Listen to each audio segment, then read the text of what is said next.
percobaan yang telah kami lakukan. Yang pertama yaitu tujuan percobaan, mengukur besar koefisien gesek kinetis sebuah benda. Yang kedua, alat dan bahan. Yang pertama laptop, yang kedua simulasi pad. Yang ketiga, langkah kerja.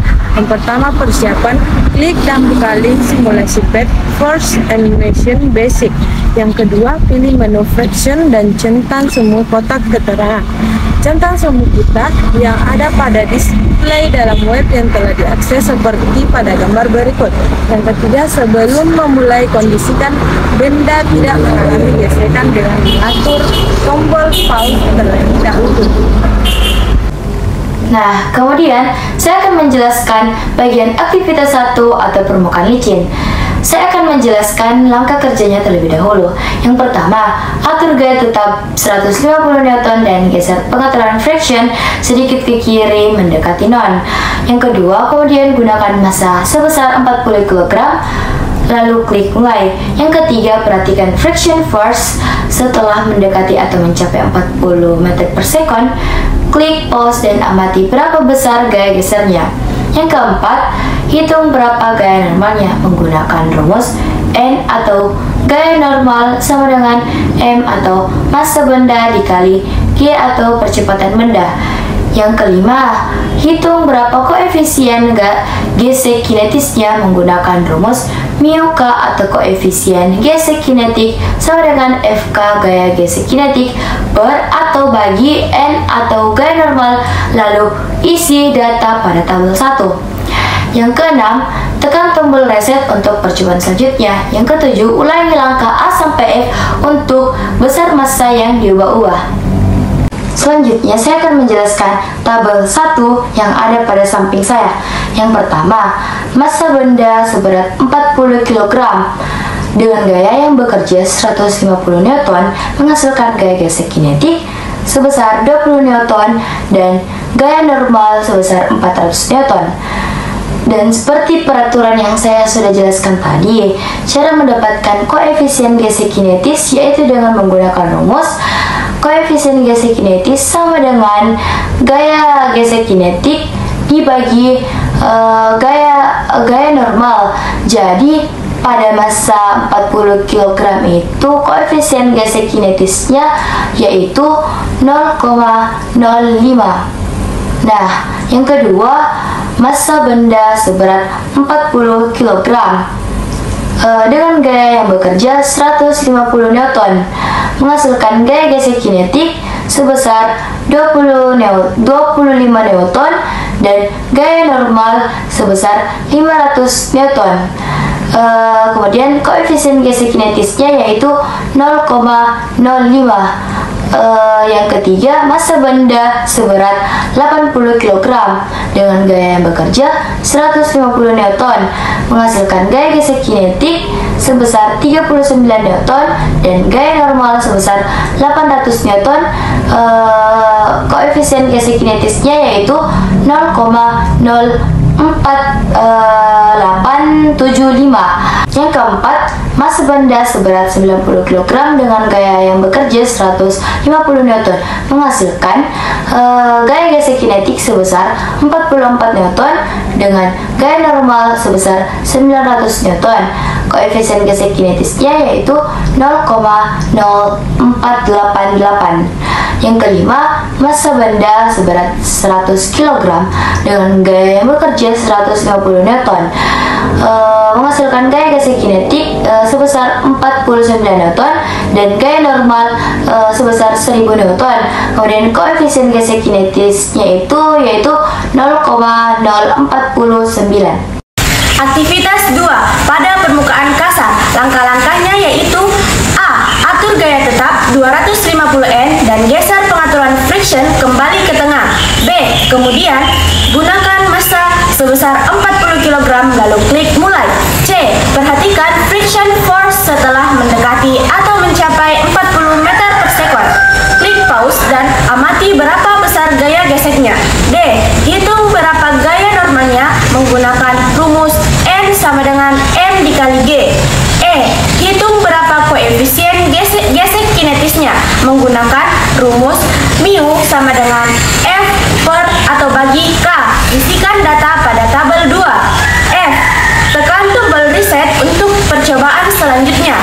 G. Ulangi langkah A sampai F untuk besar massa yang diubah-ubah. Di mana hasilnya dapat dilihat pada tabel 2 berikut.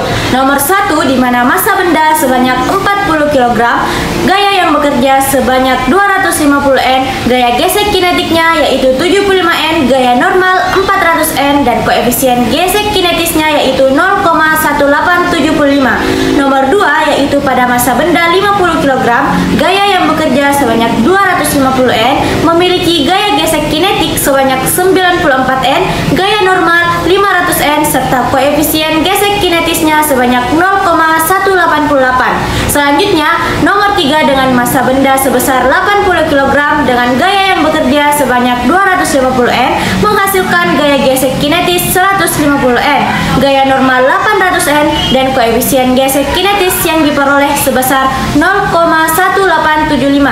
Lalu pada nomor 4 diberikan massa benda sebesar 90 kg dan gaya yang bekerja sebesar 250 N, maka menghasilkan gaya gesek kinetik sebanyak 150 N, gaya normal 900 N, serta koefisien gesek kinetik sebesar 0,1877.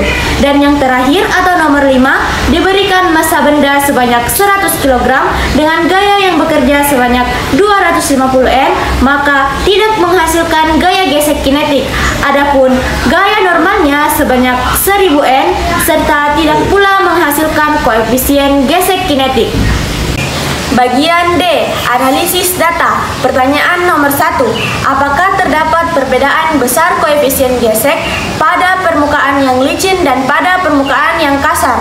Jawabannya adalah iya, terdapat perbedaan besar koefisien gesek pada permukaan licin dan pada permukaan yang kasar. Pada permukaan yang kasar memberikan besar koefisien gesek yang lebih besar dibanding pada permukaan yang licin. Pada permukaan yang kasar memberikan besar koefisien gesek yang lebih besar, akibatnya gerak benda menjadi lambat. Sebaliknya, pada permukaan yang licin memberikan koefisien gesek atau gaya gesek yang lebih kecil, akibatnya gerak benda menjadi lebih cepat. Ditambah lagi pada aktivitas 2, yaitu pada permukaan yang kasar, gaya yang bekerja ditambahkan sehingga menambah besar koefisien gesek yang ada. Yang kedua, berdasarkan data hasil percobaan, bagaimana hubungan antara gaya gesek dengan gaya normal? Berdasarkan data hasil percobaan menunjukkan bahwa hubungan gaya gesek dengan gaya normal nilainya sebanding atau berbanding lurus. Pernyataan ini juga sejalan atau dapat dilihat dari rumus mencari koefisien gaya gesek kinetik, yaitu mu sama dengan gaya gesek per gaya normal, sehingga gaya gesek memiliki persamaan matematis, yaitu gaya gesek kinetik sama dengan mu kali gaya normal. Maka persamaan di atas menunjukkan bahwa gaya gesek nilainya sebanding atau berbanding lurus dengan gaya normal. Baiklah, ini adalah grafik hubungan gaya gesek dengan gaya normal di atas permukaan licin dan di atas permukaan yang kasar. Ditandai dengan garis X sebagai gaya gesek kinetik dan garis Y sebagai gaya normal. Nah, adapun kesimpulan dari materi yang telah dijelaskan tadi, yaitu gaya gesek adalah gaya yang muncul akibat persentuhan langsung dua permukaan benda dengan arah berlawanan. Nah, gaya ini memiliki kecenderungan berlawanan dengan arah gerak benda. Secara umum, ada dua jenis gaya gesek yaitu yang pertama, gaya gesek statis adalah gaya gesek yang bekerja pada benda yang diam. Dan yang kedua, gaya gesek kinetik adalah gaya gesek yang bekerja pada bidang yang bergerak. Nah, yang kedua, gaya normal adalah gaya yang arahnya tegak lurus terhadap bidang permukaan sentuh. Gaya normal merupakan termasuk proyeksi gaya kontak. Gaya ini terjadi jika ada kontak dua benda yang arahnya tegak lurus dengan bidang kontak. Sehingga besar gaya normal ini sangat tergantung pada keadaan benda yang saling kontak tersebut. Nah, yang ketiga, bahwa hubungan gaya gesek dengan gaya normal nilainya sebanding atau berbanding lurus. Nah, yang keempat, permukaan benda mempengaruhi besar koefisien gesek. Permukaan yang kasar akan memberikan gaya gesek yang lebih besar. Akibatnya, gerak benda menjadi lebih lambat. Sebaliknya, pada permukaan yang licin, gaya gesek akan semakin kecil, sehingga gerak benda lebih cepat. Nah, yang kelima, Koefisien gesek dipengaruhi oleh gaya gesek dan gaya normal atau suatu benda. Gaya normal dipengaruhi oleh massa dan gravitasi, sedangkan gaya gesek kinetik dipengaruhi oleh gaya yang bekerja dengan massa benda. Maka dapat disimpulkan bahwa dari percobaan yang kami lakukan adalah semua komponen elemen yang telah diuji pada percobaan ini saling berhubungan satu sama lain, juga saling mempengaruhi nilai dan hasil tiap-tiap komponen.